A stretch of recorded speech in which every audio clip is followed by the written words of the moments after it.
Welcome back to the channel. This segment is dedicated to the Pilates fundamentals and fundamental ideas of the Pilates method.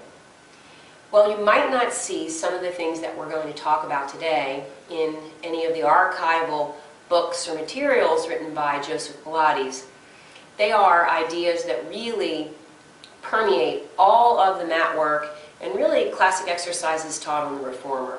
So today we're going to be going over just a few fundamental moves as well as ideas that permeate the method. And you may be getting ready to take a class and you're looking to get the fundamentals and the ideas down before you take a class, or you might be joining us today just to go over them. So I'm going to get started in a few minutes and I'll be using a few of the props that you see here, and I'm hoping that you'll be able to practice along at home. All right, so let's get started. So the first idea that we'll talk about is the position of Pilates stance. And it's one where the heels are together and the toes are apart. But more than moving the bones into this position, it's an idea that we use the energy of your inner thighs to kind of create an imaginary zipper that runs up the entire body. And so this position is a position that we come into a lot in Pilates. You might find yourself in this position when you're standing. You might as well be on the mat in a seated position. And you might even find yourself in this position when you're laying down flat on your back while your legs are in the air. It isn't, however, a position where the back of your body tenses and tightens up. There's definitely energy at the back of the body, but we don't want to feel any tension or any tightness in your back or in your bottom. It's more of a feeling of an energy line that draws up the center of your body. And in it, you also feel a little bit of work happening here in the abdominals.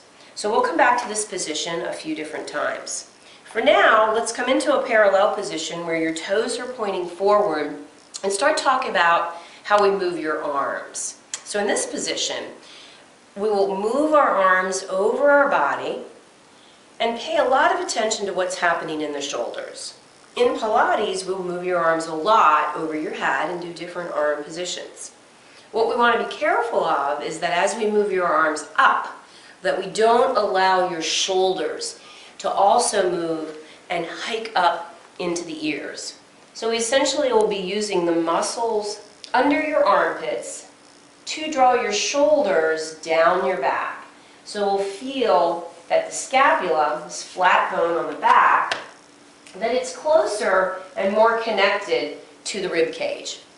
So let's practice that a couple of times, slowly moving your arms up over your head and keeping the shoulders drawn down the back. So pretty much in Pilates, all of the movements that move the arms will create space between the arm and the ear. So at no time will we ever really feel your shoulder jammed up into your ear. So that fundamental and that concept is called rib cage to arms. So next we'll talk about an idea that in Pilates there's an imaginary frame that moves from shoulder to shoulder, shoulder to hip, hip to hip, and then hip to shoulder. And the idea is that very often when we're moving, that's where we'll find the movement of the arm and the legs, within the imaginary frame that's around us. Very rarely in Pilates will your arms be away from this box, and most often the movements of the legs happen also within that box. So what I'm going to do is bring us down to the mat now and talk about a couple of other things. And before doing that, let's talk a little bit about the breath in Pilates, which is so integral to the movement. So in Pilates, when we breathe in, essentially breathing in through the nose, the rib cage will expand and widen as the lungs fill with air. And on our exhale, the ribs will naturally come in a bit and slide down a bit. So what I want you to do now, knowing that the ribs can move in just that way, is to place your hands on your rib cage.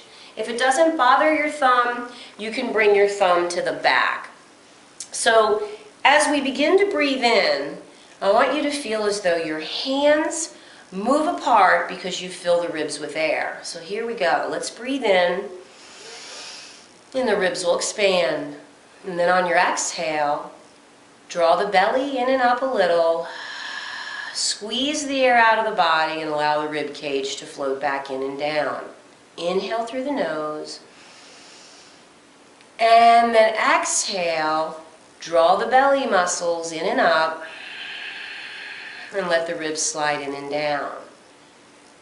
And that'll be the breath in all of the exercises. We'll go over that again when we come to your back. So what I'm going to do is come down to the back and onto the floor and talk a little bit about how we want to pay attention to what's happening in the back.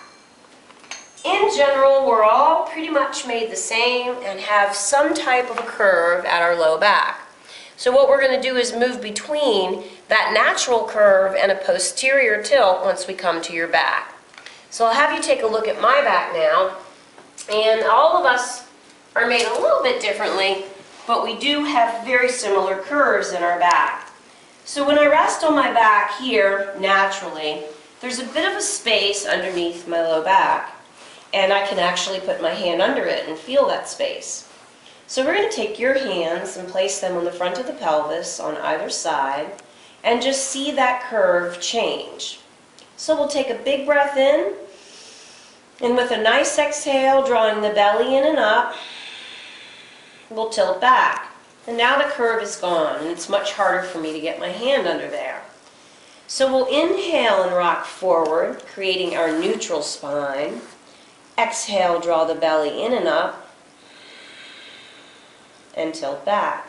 And we'll try a few of those. Inhale forward, draw the abdominal muscles in and up. Inhale forward, and exhale back. So we'll return to neutral.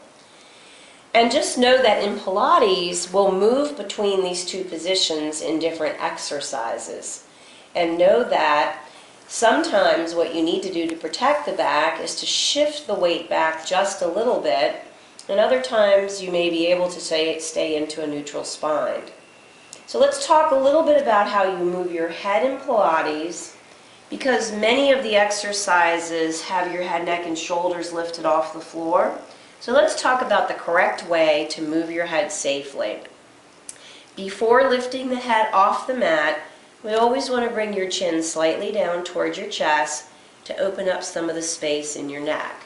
So we'll draw your hands by your sides, right inside that imaginary frame that moves around you.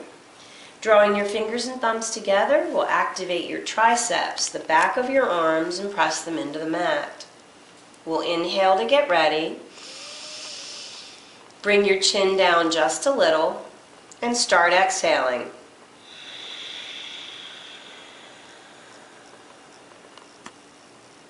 So as we curl up, there's more space in your neck, less tension in the muscles of the neck, and then back down. Let's try two more together. Just breathe in and don't move.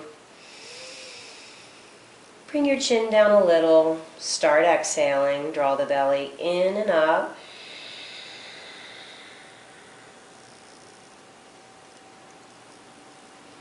And back down. We'll do one more and we'll turn that right into the 100, which is a classic Pilates mat exercise. It's the first in the series, and we'll show you how that flows. Breathe in to get ready. Chin comes down a little. Start exhaling. And pump your arms up and down. This is a classic Pilates mat exercise called the 100. Breathing in and breathing out the whole time you're pumping. And once you advance past a beginner level, you might bring your knees into your chest or extend your legs out, or at a more advanced level, lower your legs as low as you can. Keep breathing in and out, pumping your arms, circulating the blood, and then pause, bend the knees in, and rest. So thank you for joining us today and going over the fundamentals. We basically have covered the Pilates stance position, how you bring the energy of your inner thighs together and engage the abs, how you move your arms from your back without allowing your shoulders to rise up, how you breathe wide into the rib cage, in through the nose and out through the nose, drawing the belly in and up on the exhale, the idea of the imaginary frame that runs all around the body, and of course on the back, the difference between your neutral spine and a posterior tilt, and finally, how we properly lift the head off the mat by bringing the chin slightly toward the chest before we curl up. So thank you for joining us, and we'll see you next time.